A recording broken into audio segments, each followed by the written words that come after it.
Olá pessoal, tudo bem? Vejam, meninos e meninas, nós vamos fazer a correção daquela atividade que eu enviei para vocês, que foi sobre o texto literário e não literário, tá certo?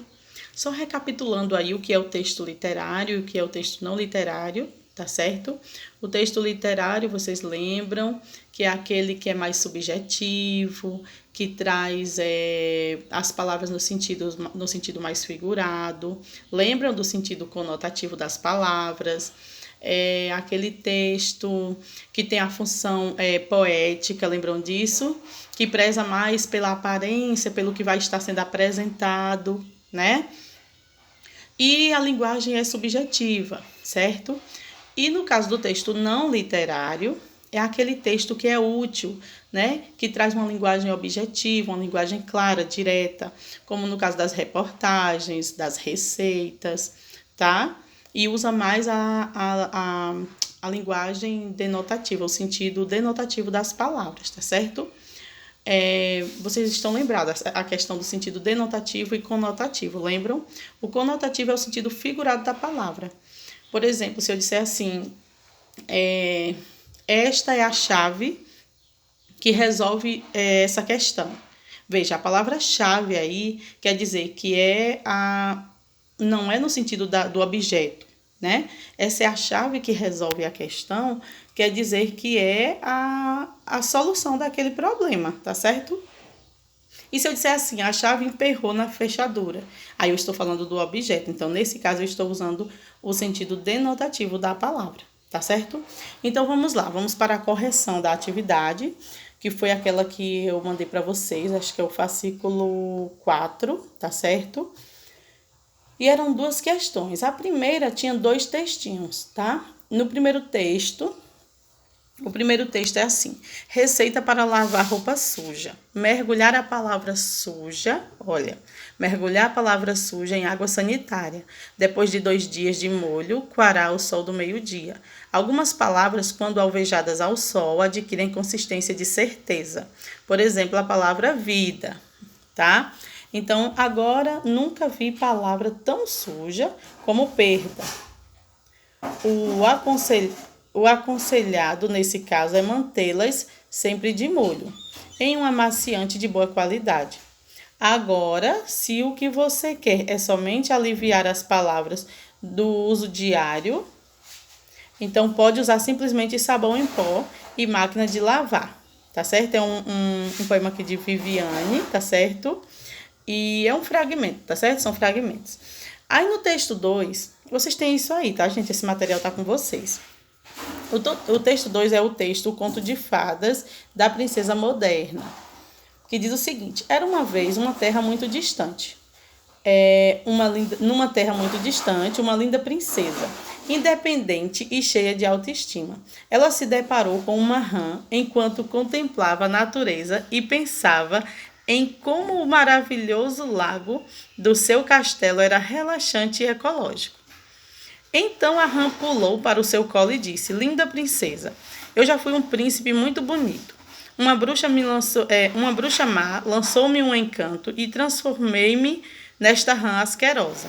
Um beijo teu, no entanto, há de me transformar de novo num belo príncipe e poderemos casar e constituir um lar feliz no teu lindo castelo. A tua mãe poderia vir morar conosco e tu poderias preparar o meu jantar, lavar as minhas roupas, criar os nossos filhos e seríamos felizes para sempre. Naquela noite, enquanto saboreava pernas de rã, a saltê, acompanhadas de um cremoso molho acebolado e de um finíssimo vinho branco, a princesa sorria, pensando consigo mesma: eu, hein, nem morta. Então, aí nós temos um texto de Luiz Fernando Veríssimo, tá? E as alternativas, tá? Vamos para a questão. A primeira diz assim, que é para marcar verdadeiro ou falso. A primeira é afirmativa. O texto 1 é considerado não literário devido ao seu caráter utilitário. É verdadeiro ou falso? É falso, né? Porque o texto fala sobre uma receita de como, por exemplo, lavar roupa suja, né? Mas nesse caso é um texto poético, certo? Não é um texto utilitário, ele não tem essa função utilitária de ensinar a fazer alguma coisa, de instruir, tá certo? Então, por isso, é falso, porque embora ele esteja falando do gênero receita, né, tem um caráter assim utilitário esse gênero, é notório que eu uso a função poética, certo? Foi o que eu acabei de falar para vocês. A linguagem empregada não é literal. Quando ele fala em lavar, por exemplo, né, as palavras, né, até porque a palavra não é algo que seja palpável ou lavável, né? Então você percebe aí que ele usou o sentido figurado, tá bom? Aí a segunda afirmativa, na segunda afirmativa ele diz o seguinte: o texto 1 pode ser considerado um texto literário devido à exploração de sentidos atribuídos, principalmente ao termo palavra. Sim, sim, com certeza, né? Porque ele traz mais de um sentido para esta palavra, tá bom? O texto expressa, por exemplo, o sentido próximo ao termo roupa, né? Então ele traz mais de um sentido, tá certo?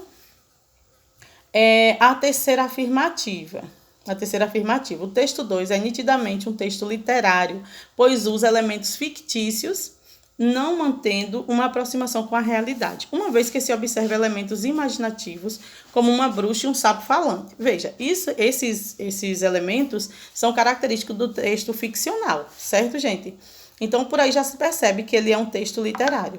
Então, o texto se trata de um conto de fadas. Esse gênero textual tende a empregar o elemento, né, ficcional, que são, no caso, o sapo falante, que a gente sabe que não existe, trazendo uma narrativa, trazendo para a narrativa seres irreais e imagináveis, tá certo? Então, aí a gente percebe que sim, né, que é verdadeira essa alternativa. E a outra questão que a gente tem é a seguinte: tem a imagem da rede, né, com do lado um cartaz dizendo rede social. E ele diz assim, o moço que está na rede com um monte de criança e a mulher: rede social aqui em casa é outra coisa, né? Nós temos aí a charge e diz o seguinte: o efeito de sentido da charge é provocado pela combinação de informações visuais, né, e recursos linguísticos no contexto. Veja, no contexto da ilustração, a frase proferida recorre ao quê? Nesse caso, ela recorre à polissemia, que é a letra A, ou seja, aos múltiplos sentidos da expressão rede social para transmitir a ideia que pretende veicular. Veja, gente, quando ele fala em rede social, aqui ele está falando da rede mesmo, né? Aquele de tecido, onde a pessoa deita para se balançar. E está falando também no sentido virtual, de rede social, tá certo? Então, é uma expressão polissêmica, tá bom? Ela transmite mais de um sentido. A esfera virtual, né? E a esfera da malha, né? Do tecido mesmo, tá certo? Pronto, tá aí a correção dessa atividade. Qualquer dúvida, vocês me procurem, tá bom? Beijinhos e tchau!